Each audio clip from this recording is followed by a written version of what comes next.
Hello, welcome back to my channel the world of সুমনে। তোমাদের সকলকে জানাই স্বাগত। আর আজকের ভিডিওতে আমরা চলে এসেছি কলকাতা ইন্টারন্যাশনাল বুক ফেয়ারে। তো এই বুক ফেয়ারের আজকে দিনের গল্প বা বুক ফেয়ারে কী কী অ্যাক্টিভিটি হলো সেটা নিয়ে আজকের ভিডিওটা। তো আমরা প্রথমে বাড়ি থেকে চলে এলাম হচ্ছে সল্ট লেক সেন্ট্রাল পার্কে, যেখানে এখন বেশ কয়েক বছর ধরে কলকাতা বুক ফেয়ার হচ্ছে।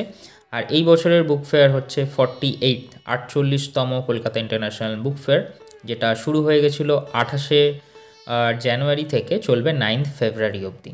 তো প্রথমে আমরা গেট নাম্বার 1 দিয়ে এন্ট্রি করলাম এবং ঢোকার সাথে সাথে দেখলাম এবছর জলের বোতল করা হয়েছে ছোট ছোট। অন্য বছর পাউচ থাকে, সেগুলো মানে খেতেও অকওয়ার্ড লাগে আর প্রচুর নোংরা হয়। তো এবছর দেখলাম যে ছোট ছোট বোতল দেওয়া হচ্ছে, জলের বোতল।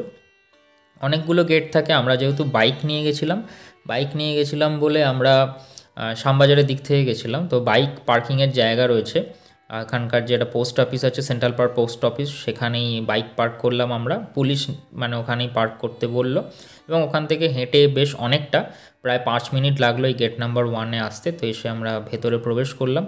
প্রবেশ করে দেখলাম স্ট্রাকচারটা মোটামুটি একই রকম থাকে, যে পরপর বইয়ের দোকান থাকে এবং শেষের দিকে কিছু ফুড কোর্ট থাকে, খাবার দাবারের দোকান থাকে।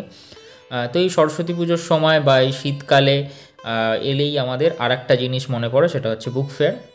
তো অনেক সময় আমরা ছোটোবেলায় করতাম যে সরস্বতী পুজোর দিন বুক ফেয়ারে যেতাম সকল বন্ধুরা একসাথে মিলে। তো এখন অনেক দিন থাকে এবং বিভিন্ন সময়ে যাওয়া যায় বুক ফেয়ারে।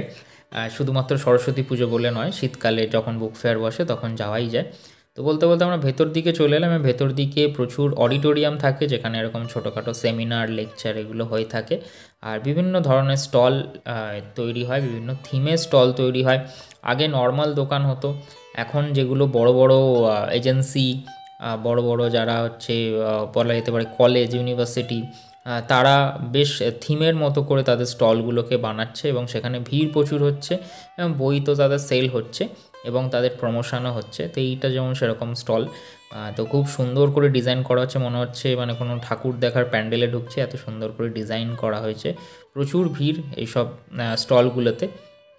নর্মাল বইয়ের দোকান যেগুলো শুধুমাত্র বই বিক্রি হচ্ছে, সেই বইয়ের দোকানে দেখলাম যে ভিড় কম। তুলনামূলক যেখানে চাকচিক্য বেশি, আড়ম্বর বেশি, সেখানে ভিড় বেশি। আর সাধারণ মানুষের ভিড় মোটামুটি দেখলাম দুটো জায়গাতে রয়েছে, খাবার দোকানের জায়গাগুলোই বেশি রয়েছে।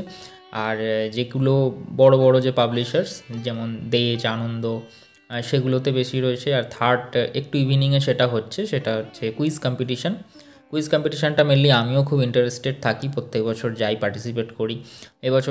এবছরও পার্টিসিপেট করবো বলে এসেছি এবং বিভিন্ন জায়গায় হচ্ছে, যেহেতু এখনও পুরোপুরি সন্ধে হয়নি, আর একটু পর থেকে পুরো ফুল ফ্লেজেডলি বলা যেতে পারে প্রায় 60 থেকে 70% দোকানে কিন্তু এখানে কুইজ কম্পিটিশানগুলো হয়।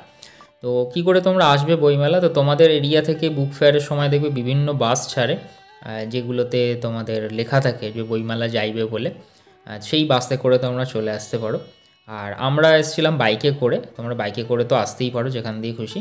আর যদি তোমরা মেট্রো করে আসো, মেট্রো করে এলে তোমাদের হয় নামতে হবে সেন্ট্রাল পার্ক থেকে নেবে তোমাদের ওই 5 মিনিট হাঁটতে হবে, নালে নামতে হবে করুণাময়ী থেকে নামলে একদম সামনেই।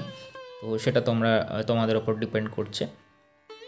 ভেতরে যে দোকানগুলো বলছিলাম এগুলো যেমন নর্মাল দোকান, আর এটা ওয়েস্ট বেঙ্গল মানে যে পশ্চিমবঙ্গ সরকারের তরফ থেকে এই দোকানটা ছিল। এখানে তাদের ট্যুরিজম এবং একটা ছোট ফুড কোর্ট টাইপেরও ছিল। তো এখানে ওরা নতুন একটা টেকনোলজি ওদের আনছে, ভিআরে ওরা ওদের যে হোটেলগুলো আছে সরকারের বিভিন্ন জায়গায়, লোকেশানে, তার একটা ভিআর ভার্চুয়াল ট্যুর করাচ্ছে। তো আমি করলাম, তারপরে প্রিয়াও করলো ভার্চুয়াল ট্যুরটা, ভালো লাগলো বেশ। প্রত্যেকটা হোটেলের আলাদা আলাদা করে ভিআর সেট আপ বানানো হয়েছে। দেন চলে এলাম আমরা জাগো বাংলা স্টলটা তো খুব সুন্দর করে ডেকোরেট করা হয়েছে। এটা একদম বলা যায় বইমেলার কেন্দ্রবিন্দুতে থাকে, সেন্টারে থাকে, আলাদা রকমেরই মানে এটার সৌন্দর্য থাকে। সবসময় প্রোগ্রাম হচ্ছে এখানে, আমরাও যখন গেলাম তার ব্যতিক্রম হয়নি, এখানে প্রোগ্রাম হচ্ছিলেন। নামি অনেক গুণী শিল্পীরা এখানে আসেন, প্রোগ্রাম করেন। তো আমরাও সেরকম প্রোগ্রাম দেখছিলাম। আর এই চত্বরটায় মোটামুটি বিভিন্ন স্টল, যেগুলো কলকাতা পুলিশের স্টল ছিল, ফায়ার ব্রিগেডের স্টল ছিল, সেগুলো পরপর বসে এখানে। বইমেলা এলে খাবার দাবারে তোমাদের কোনো রকম কোনো অভাব হবে না। অনেকেই বইমেলা শুধু আসছে মানে খাবারের জন্য, মানে একটা সেকশানকে যদি নিয়ে গিয়ে চোখ বন্ধ করে যদি ছেড়ে দেওয়া হয়, সেটা খাদ্য মেলা বলেই মনে হবে যে একটা পার্ট। তো সেটাও একটা অঙ্গ। এখানে সব কিছু মিলেই বইমেলাটা তৈরি হয়, শুধুমাত্র বই নিয়েই বইমেলা হয় সেরকম নয়। একজন হচ্ছে জোজো, মানে যার নাম মিস জোজো।